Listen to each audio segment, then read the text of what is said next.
নামাজের অনেক ফজিলত। এজন্য টানা 40 দিন ওয়াদা করবেন আল্লাহর জন্য। 40 দিন টানা 5 ওয়াক্ত নামাজ মসজিদে জামাতের সহিত তাকবীর কোরআনের সাথে পড়বেন। আল্লাহ রাসূল সাল্লাল্লাহু আলাইহি ওয়াসাল্লাম বলেছেন দুইটা ফরমান দিবে। একটা হলো মুনাফিকের দপ্তর থেকে আল্লাহ তাআলা নাম কেটে দিবে। মুনাফিক কখনো জান্নাতে যেতে পারবে না। এই মুনাফিকের যদি খাতায় যদি আপনার নাম থাকে, নামটাকে আল্লাহ তাআলা কেটে দিবে। জাহান্নামের খাতায় যদি আপনার নাম থাকে, ওখান থেকে আল্লাহ তাআলা আপনার নামটা কেটে দিবে। জাহান্নামের নাম যদি কেটে দেয় তার মানে কোথায়? কোথায়? জান্নাত।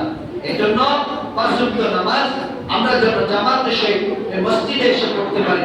এজন্য আল্লাহ তাআলার কাছে দোয়া করব, আল্লাহ তাআলার কাছে পারা চাইব সমস্ত গুনাহ থেকে। আল্লাহ তাআলা নাজ নিয়ম চাইতেছি ভাই, আল্লাহ তাআলাকে স্মরণ করতেছি না, এই যে নিঃশ্বাস পাইতেছি পরে চাইলে তো আল্লাহ তাআলা নিঃশ্বাসটা বন্ধ করে দিতে পারে। আমার দুইটা হাত আল্লাহ তাআলা দিয়েছে, এগুলো দিয়ে আল্লাহ তাআলা শুকর আদায় করব। জবান দিয়েছে, অনেকের তো জবান নাই, আল্লাহ তাআলা চাইলে তো আপনাকে বিছানার মধ্যে শুয়ে রাখতে পারে, অসুস্থতার ভিতরে কাটাইতে পারে। যখন বিপদে আসে পড়ে তখন আল্লাহ তাআলাকে ডাকে।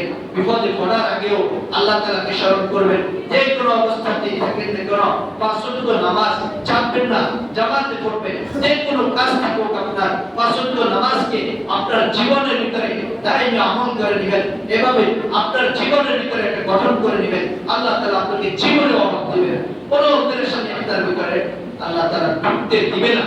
যে 5 ওয়াক্ত নামাজ পড়বে আল্লাহ তাআলা তার সমস্ত পেরেশানি দূর করে দেবেন। এজন্য আমরা কাজকে আগে নয়, নামাজকে আগে করব। আযান হলে নামাজে চলে আসবো, কাজকে বাদ দিয়ে দিব। কাজ শেষ করে, নামাজ শেষ করে আবার কাজে চলে যাব। এজন্য পারবো তো আমরা ইনশাআল্লাহ? 5 ওয়াক্ত নামাজ পড়বো তো? ঘরের ভিতরে একবার কায়েম করবো তো?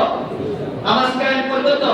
ঘরের সবাইকে, প্রত্যেকটা ছেলে মেয়েকে নিজেও করবেন, নিজের ছেলে সন্তানদের আদেশ করবেন।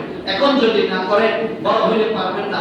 এখন থেকে ছোট থেকে আস্তে আস্তে ছেলে সন্তানদেরকে বুঝাইয়া এভাবে তাদেরকে আদর মায়া দিয়া, যদি আদর মায়া না করে এরপরে শাসন করবেন।